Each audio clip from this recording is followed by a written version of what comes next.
Intégral Placement, l'émission 100% placement. Guillaume Sommerer.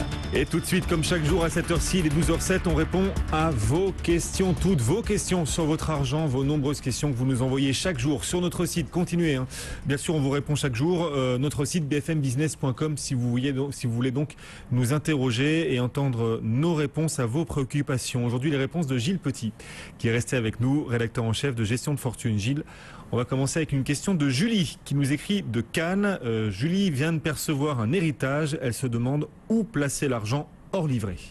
Alors, hors livret, il y a une solution qui peut être assez pratique pour Julie, c'est le compte à terme.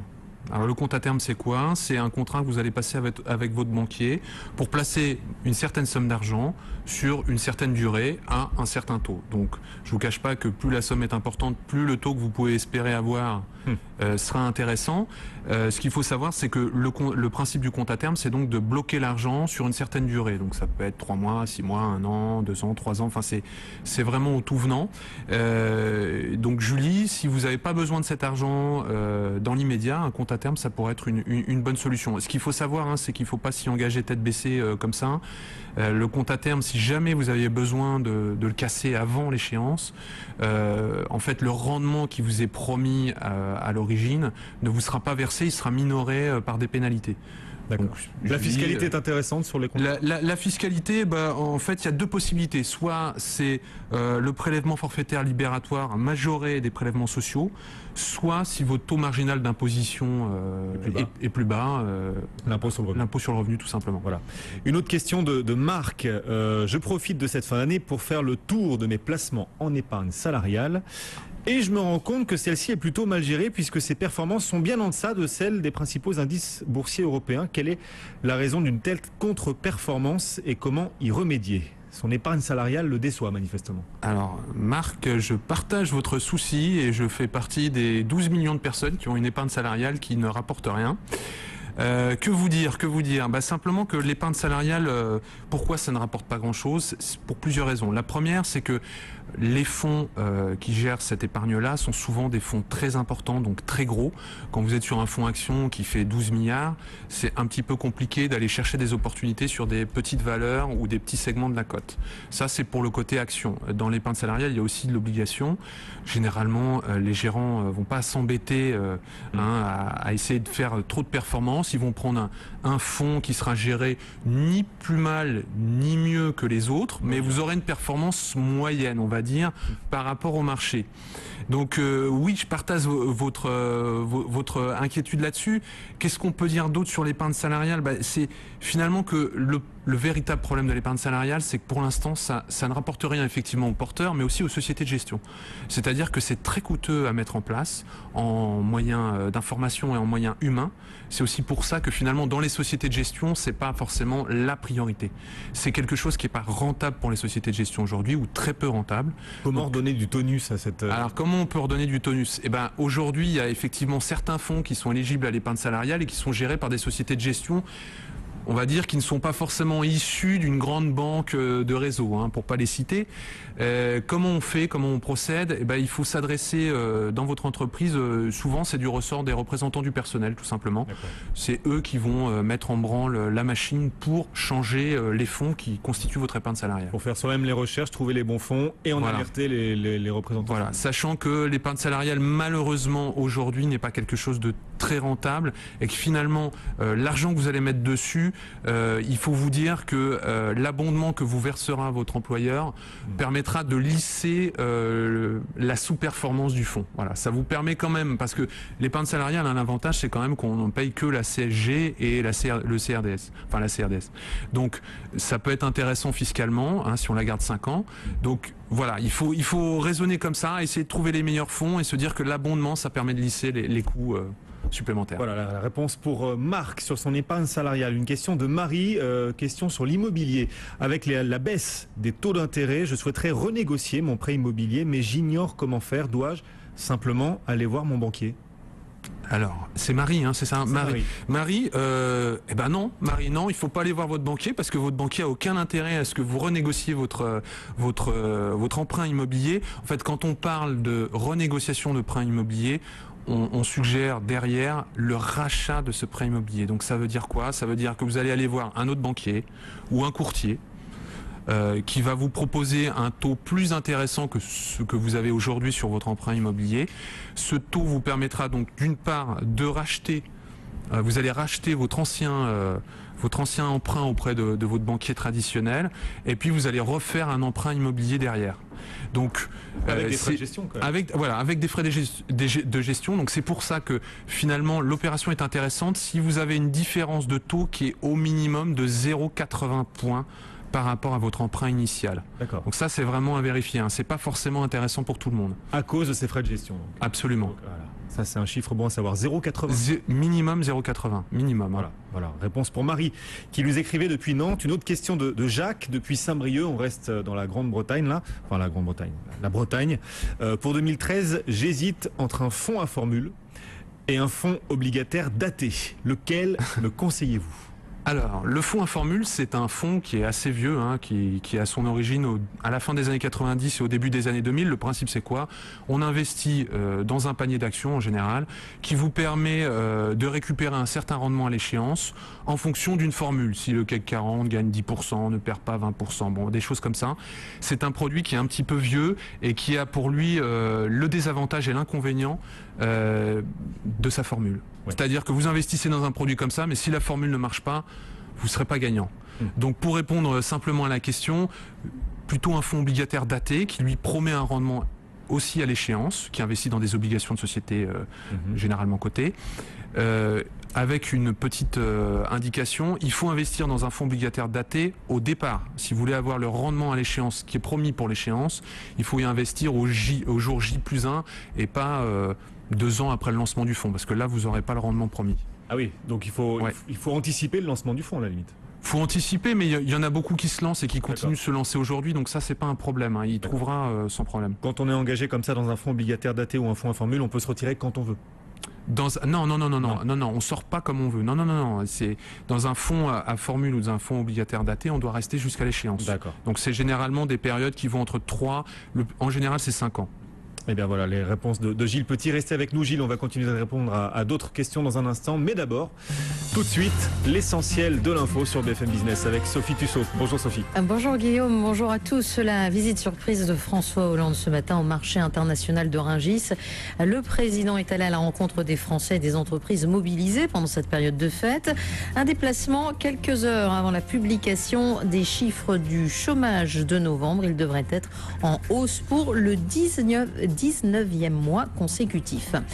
Et ce déplacement à Rungis a été également pour François Hollande l'occasion d'aborder des sujets d'actualité. Le président affirme qu'il ne faut pas accorder de crédibilité à la parole des ravisseurs des otages français du Sahel qui accusent Paris de bloquer le dialogue pour leur libération. Concernant la situation en Centrafrique, François Hollande souligne que la présence militaire française sur place n'est pas destinée à protéger un régime, mais les ressortissants et les intérêts français. Les Français ont eu un peu plus le moral ce mois-ci pour la première fois depuis le mois de mai. L'indicateur qui le mesure est en hausse.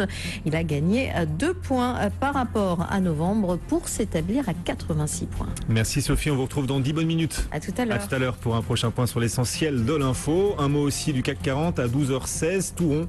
Le CAC 40 gagne 0,4%, 3668 points. L'euro toujours aussi solide, lui aussi face au dollar. L'euro vaut $1,3264. Intégral Placement, Guillaume Sommerer sur BFM Business. Et tout de suite, on continue de répondre à toutes vos questions, vos messages que vous nous envoyez sur notre site bfmbusiness.com. Les réponses de Gilles Petit, rédacteur en chef du magazine Gestion de Fortune. Question de Fabrice à Paris. Est-il toujours judicieux d'investir dans les œuvres d'art ? Oui, surtout si vous êtes soumis à l'ISF, parce que l'œuvre d'art permet de réduire l'assiette de votre ISF. Donc ça, c'est vraiment important. Peut-être on peut rappeler juste ce qu'est une œuvre d'art. Une œuvre d'art se définit comme étant un objet réalisé par un artiste. Donc ça peut être énormément de choses. Ça peut être du mobilier, ça peut être une lithographie, ça peut être une gravure, ça peut être de la peinture, ça peut être énormément de choses. Mais c'est très intéressant effectivement si on est soumis à l'ISF. Et puis ça peut être intéressant aussi pour les gens qui s'intéressent à l'art tout simplement. Hein. Voilà, tout simplement. Oui. On craignait un durcissement de la fiscalité sur les œuvres d'art. Finalement, c'était... Non, il a effectivement été épargné, mais je pense que c'est parce qu'il y a énormément de gens qui sont concernés par la détention d'œuvres d'art. Ce qu'on peut dire sur l'œuvre d'art en termes de fiscalité, c'est que vous êtes soumis à l'impôt sur le revenu à partir du moment où la vente de votre œuvre d'art excède 5 000 €. Voilà. D'accord. Donc ça, c'est une chose qu'il faut savoir. Et vous avez le choix entre deux systèmes d'imposition, soit une taxe forfaitaire qui sera donc en fait c'est le régime des plus-values, donc c'est 31,3% avec un abattement de 10% à partir de la deuxième année de détention. Donc ce régime-là peut être intéressant si vous avez conservé une facture, que vous avez un catalogue de vente par exemple, si vous l'avez acheté dans une vente. Donc dans ce cas-là, ça peut être intéressant. Sinon, vous êtes soumis à un système de taxe qui est de 5% du prix d'acquisition ou de la valeur d'adjudication. D'accord. Voilà, donc ça c'est un petit détail fiscal. Eh bien voilà, le paysage pour ceux qui veulent investir dans les œuvres d'art, ça vaut toujours le coup, surtout si vous êtes redevable de l'ISF. Une question de Jean depuis Neuilly. Je ne sais pas si Jean possède des œuvres d'art, mais lui, il s'intéresse à l'immobilier. Sûrement. Je souhaiterais effectuer un placement dans un produit lié à l'immobilier. Aujourd'hui, j'hésite entre un OPCI et une SCPI. Lequel me conseillez-vous ? Jean, alors la question difficile parce que les deux produits pourraient sembler proches et en fait sont très lointains. L'OPCI c'est organisme de placement collectif en immobilier et SCPI c'est société civile de placement en immobilier. En fait, l'OPCI a été créé après la SCPI. L'OPCI était censé remplacer la SCPI. Simplement, ça s'est pas vraiment produit comme ça parce que l'OPCI en fait est un produit hybride. C'est-à-dire que 60% de l'actif de l'encours est constitué d'actifs immobiliers, donc d'immeubles, de choses comme ça. Vous avez 10% de liquidité et 30% de valeur mobilière, donc des actions en fait de sociétés immobilières. L'intérêt de l'OPCI, c'est que, si vous voulez, ça se rapproche un petit peu, on va dire, de la SICAV. Mais c'est assez lointain, c'est-à-dire que vous avez quand même 60% qui est en immobilier, mais vous avez une part qui est liquide. La SCPI, au contraire, donc, est une société avec laquelle, au fait, vous passez, on va dire, un contrat, et qui va, elle, acquérir des murs. Donc des immeubles, son intérêt c'est que vous pouvez être sur des entrepôts, des murs de magasins, voire de l'ancien aussi, la SCPI Malraux. La différence entre les deux, donc c'est, première différence, la liquidité.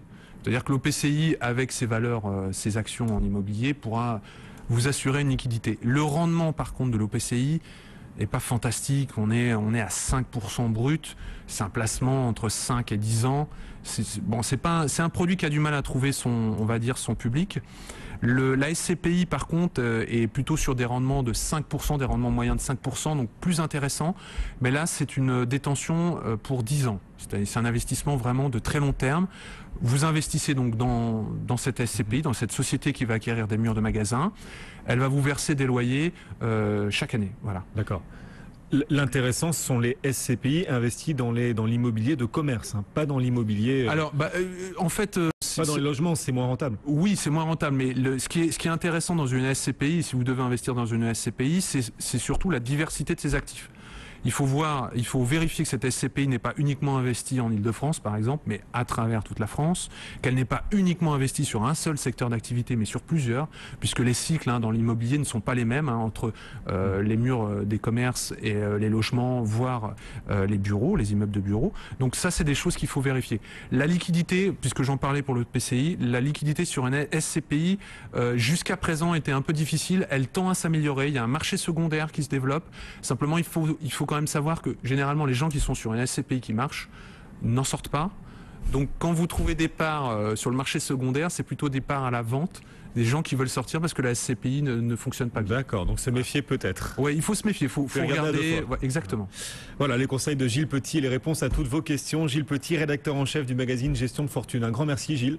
Merci. Je vous souhaite de bonnes fêtes. Vous partez en vacances dans quelques jours. Exactement, puis je vous souhaite de bonnes fêtes également. Voilà, puis on se retrouvera bien sûr début 2013. Merci beaucoup. Merci. Le CAC 40 progresse toujours légèrement, plus 0,4%, 3668 points. Si vous avez d'autres questions à nous poser, n'hésitez pas à nous les envoyer sur notre site bfmbusiness.com. Vous savez qu'on vous répond chaque jour à partir de 12h05.